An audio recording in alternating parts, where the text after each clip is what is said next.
باب نقل حركة الهمزة إلى الساكن قبلها.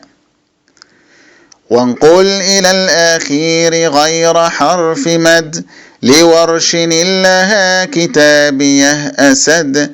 وفاق من استبرق غر واختلف في الآن خذ ويونس به خطف. وعادا الأولى فعادا الأولى مدى حماه مدغما منقولا. وخلف همز الواو في النقل بسم وابدأ لغير ورش بالأصل أتم. وابدأ بهمز الوصل في النقل أجل وانقل مدى ردا وثبت البدل. وملء الأصبهان مع عيسى اختلف وسل رواد كيف جاء القرآن دف.